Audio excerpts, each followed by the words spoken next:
Hi friends, అందరు బాగున్నారండి. ఇప్పుడైతే మనము నాటుకోడి కర్రీ చేసుకుందామండి. కావాల్సిన పదార్థాలు ఒకసారి మీరు కూడా చూడండి ఫ్రెండ్స్. ఇవన్నీ నాటుకోడి కర్రీకి కావాల్సిన పదార్థాలండి. ఒకసారి చూసేద్దాము. ఇవ్వండి నాటుకోడి కూర ఇది.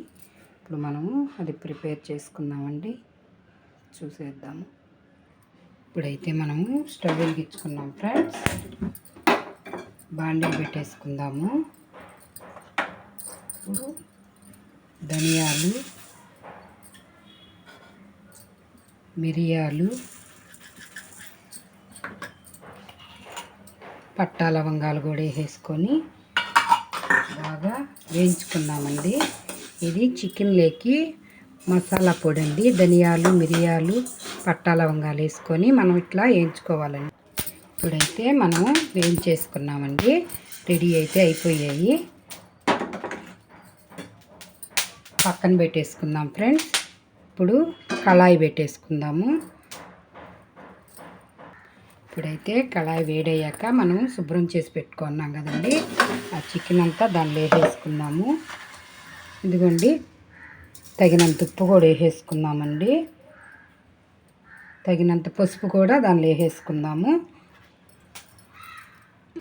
ఇప్పుడైతే ఒక గ్లాసు వాటర్ కూడా పోసేసుకుందామండి. కొంచెం బాగా ఉడికించుకుందామండి. ఇది కొంచెం లేత కూరేను, కుక్కర్లో అయితే అవసరం లేదు. 10 నిమిషాల పాటు ఉడికించుకొని తర్వాత పోపు పెట్టుకుందామండి. ఇప్పుడు ధనియాలు అవన్నీ వేయించాను కదండి, అది పొడి ఎప్పటికైనా ఉంటుందని కొంచెం ఎక్కువగా వేయించానండి. దీనిలోకైతే కొంచెమేను నేను అట్లా పొడి చేసి పెట్టుకుంటానండి.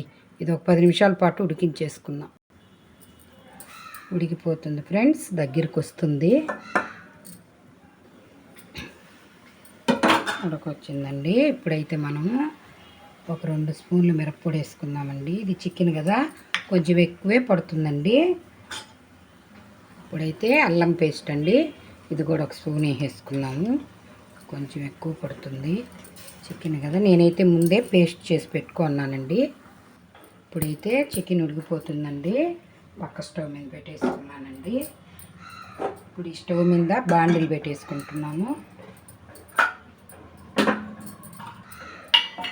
బాండిల్ వేడైంది ఫ్రెండ్స్. 2 స్పూన్ల ఆయిల్ కూడా దానిలో వేసేసుకున్నాము. చూడండి ఫ్రెండ్స్, ఆయిల్ అయితే వేడింది. కొంచెం ఆవాలు వేసుకున్నామండి. పట్టా లవంగాలు కొన్ని వేసుకున్నామండి. ఇందాక పొడిలో వేసుకున్నాం కదా. ఇప్పుడు కొంచెం షాజీరా కూడా దానిలో వేసేసుకున్నామండి. తరిగి పెట్టుకున్నాం కదా పచ్చిమిరపకాయలు, అవి కూడా వేసేసుకున్నాము. ఇప్పుడు తరిగి పెట్టిన ఎర్రగడ్డలు కూడా మితంగా వేసేసుకున్నామండి. ఇప్పుడైతే మనము తరిగి పెట్టుకున్నాం కదా టమాటా, అది కూడా వేసేసుకొని ఒక 2 నిమిషాల పాటు బాగా వేయించు. కొత్తిమీర, పుదీనా, కరివేపాకు కూడా కొంచెం వేసేసుకున్నామండి. చాలా బాగా తిరగమాత ఇప్పుడు వేగిపోయిందండి. మనం ముందు ఉడకబెట్టుకున్నాం కదా, అదైతే దీనిలో వేసేసుకున్నాము.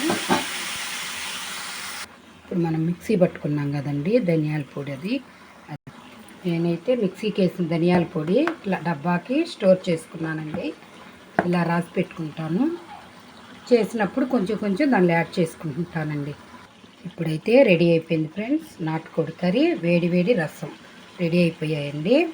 ఇంకొక 2 నిమిషాలు చూసుకొని ఆపేసుకున్నాం. చాలా బాగా దగ్గరికి వచ్చేసింది నాటుకోడి కర్రీ ఫ్రెండ్స్. చాలా బాగుంటుంది.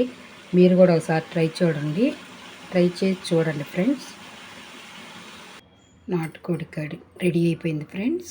చూడండి, వేడి వేడి రసము, నాటుకోడి కర్రీ కూడా రెడీ అయిపోయింది. మీరు కూడా ఒకసారి ట్రై చేయండి. Thank you friends.